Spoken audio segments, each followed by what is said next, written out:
చెప్పండి సార్. ఏం చెప్తారు? అంటే బంగ్లాదేశ్‌లో జరుగుతున్న ఘటనలు చూస్తా ఉన్నాం హిందువుల పైన. దానిపైన మీ స్పందన? మతం ఆధారంగా బంగ్లాదేశ్ లోపట హిందువులను టార్గెట్ పెట్టుకొని టార్గెట్ కిల్లింగ్స్ జరుగుతూ ఉన్నాయి. ఇస్లామిక్ మతోన్మాద శక్తులు పడగ విప్పి ఇవాళ బంగ్లాదేశ్ లోపట ఉన్నటువంటి హిందువుల యొక్క ప్రాణాలను హరిస్తూ ఉన్నారు. ఆస్తులను ధ్వంసం చేస్తున్నారు. దేవాలయాలను దగ్ధం చేస్తూ ఉన్నారు. హిందూ మహిళల పట్ల అత్యాచారాలు చేస్తూ ఉన్నారు.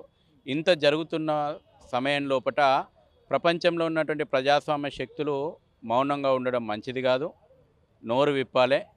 ఇవాళ చాలా గొంతులు మానవ హక్కుల గురించి మాట్లాడితే ఇవాళ ఎందుకు బంగ్లాదేశ్లో ఉన్నటువంటి హిందువుల యొక్క హక్కులు మానవ హక్కులు కావా? వాళ్ళ ఈ ప్రాణాలు ప్రాణాలు కావా?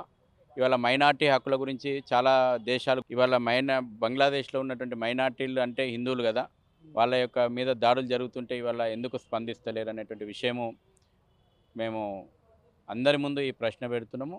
ముఖ్యంగా భారత సమాజము ఆలోచన చేసుకోవాలా.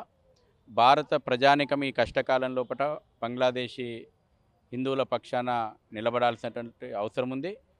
మళ్ళీ తిరిగి బంగ్లాదేశ్ లోపల ప్రజాస్వామ్యం నెలకొనేలాగా భారత ప్రజానికం బంగ్లాదేశ్ ప్రజాస్వామ్యవాదులకు అండగా నిలబడాల్సిన అవసరం ఉంది.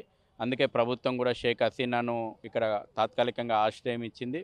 ఈ రోజున భారత ప్రభుత్వం కూడా అవసరమైనటువంటి అన్ని చర్యలు తీసుకొని ఇవాళ బంగ్లాదేశ్ లోపల ప్రజాస్వామ్యం పునరుద్ధరించేలాగా, అక్కడ ఉన్నటువంటి హిందువుల ప్రాణాలు కాపాడేలాగా, హిందువుల ఆస్తులకు రక్షణ కాపాడేలాగా, అక్కడ ఉన్నటువంటి దేవాలయాలకు రక్షణ కాపాడేలాగా ప్రభుత్వం కూడా సరైనటువంటి చర్యలు ఆల్రెడీ ప్రారంభం చేసింది. పార్లమెంటు లోపల విదేశాంగ శాఖ మంత్రి స్పష్టమైనటువంటి ప్రకటన చేయడము, అన్ని రకాలైనటువంటి చర్యలు మనకు కనబడుతున్న సందర్భంలో కూడా మా నుంచి కూడా మేము ప్రభుత్వానికి విజ్ఞప్తి చేస్తున్నాం. అవసరమైతే ఎటువంటి చర్యలకు కూడా వెనుకాడొద్దు. భారత ప్రజానీకం మొత్తం కూడా ప్రభుత్వం వెంట ఉంది.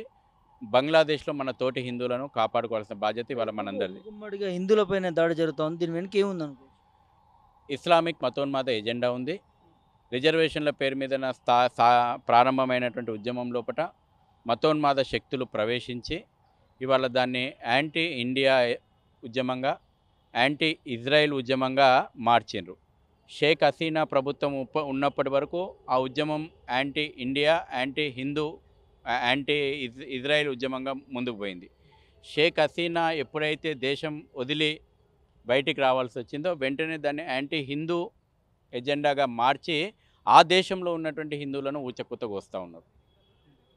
అప్పటి వరకు షేక్ హసీనాకు భారత్ మద్దతు ఇస్తున్న భారతదేశం మీద వ్యతిరేకత, భారత్ మీద ఇజ్రాయెల్ మీద వ్యతిరేకత, మనం ఇజ్రాయెల్‌కు వ్యతిరేకంగా, భారత్‌కు వ్యతిరేకంగా పోరాడాలని ప్రకటనలు చేసినటువంటి మౌల్వీల యొక్క ఉపన్యాసాలు కోకొల్లలుగా మనం కనబడుతున్నాయి.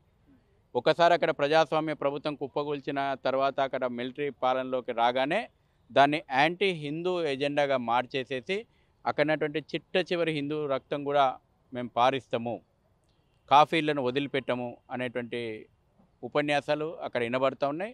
విధ్వంసం సాగుతూ ఉంది. వాళ్ళ మానసిక స్థితి ఏ రకంగా ఉందంటే ఆకలితో అలమటించినటువంటి బంగ్లాదేశ్‌లకి ఇంత అన్నం పెట్టి అనేక ప్రకృతి విపత్తుల లోపట ఆశ్రయం కల్పించినటువంటి ఢాకాలో ఉన్నటువంటి ఇస్కాన్ దేవాలయాన్ని వాళ్ళు దగ్ధం చేసిండ్రు.